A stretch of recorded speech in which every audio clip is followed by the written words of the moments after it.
అందరికీ నమస్కారం అండి. మీ ఠాకూర్ సురేఖ. మేము ఎందుకు వచ్చాను కొత్త రెసిపీతో. చింతగింజలండి ఇవి.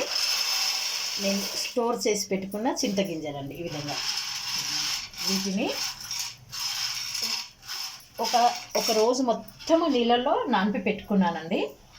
పెట్టిన తర్వాత ఈ విధంగా పెంక పైన వేయిస్తున్నానండి.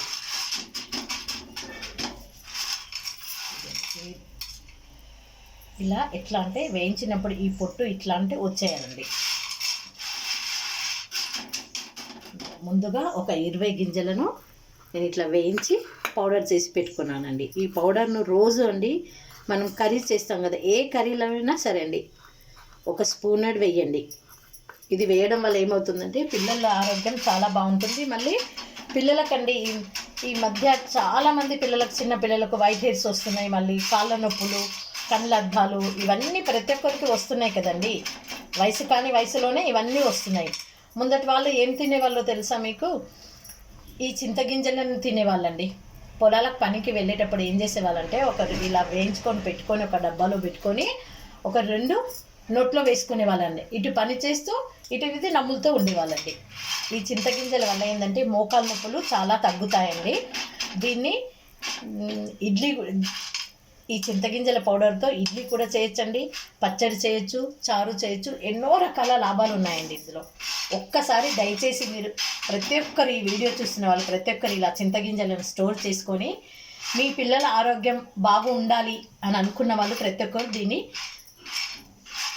తయారు చేసుకొని ఇంట్లో డబ్బాలో స్టోర్ చేసి పెట్టుకోండి. ఇలా వేయించిన చింతగింజలను ఏం చేస్తానంటే చల్లారిన తర్వాత ఫస్ట్ మిక్సీ పట్టనండి. ఇది కొంచెం ఇస్తున్నాను మీకు.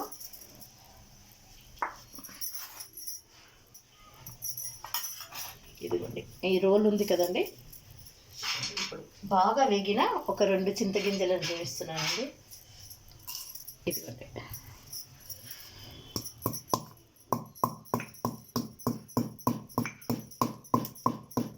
తొందరగా ఇవి పగలవండి, బాగా వేగుతూనే పగులుతాయి. ఇదిగోండి, ఈ విధంగా ముక్కలు కావాలండి. ఈ విధంగా ఈ ముక్కలు అయిన తర్వాత కచ్చా పచ్చగంటే రవలాగా కావాలండి. అయిన తర్వాత మిక్సీ పట్టండి, లేదా ఇలా డైరెక్ట్గానే మిక్సీ పడితే మీ మిక్సీ పోయింది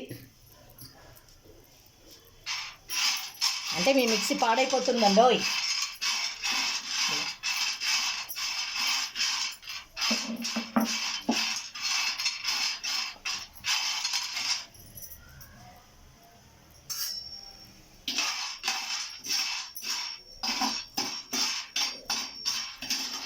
బాగా ఒక 15 నిమిషాలు ఈ గింజలను వేయించండి. వేయించిన తర్వాత రోట్లో వేసి దంచుకోండి. దంచుకున్న తర్వాత పౌడర్ చేసి పెట్టుకోండి. దిగండి, ఇక వేగితే గింజ ఒక్కసారి చూసండి. వేగిన గింజ చూడండి ఏ విధంగా వస్తుందో, టక్కమని శబ్దం వచ్చేస్తుంది. ఆ గింజది పగిలిపోతుందండి.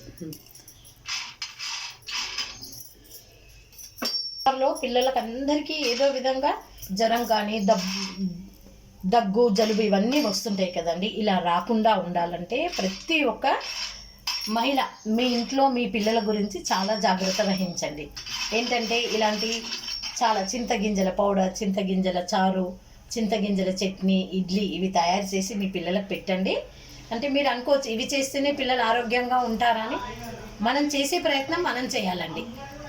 ఈ వీడియో నచ్చితే ఒక లైక్ చేయండి, ఒక షేర్ చేయండి, సబ్స్క్రైబ్ చేయండి, బెల్ బటన్ నొక్కండి. Thank you.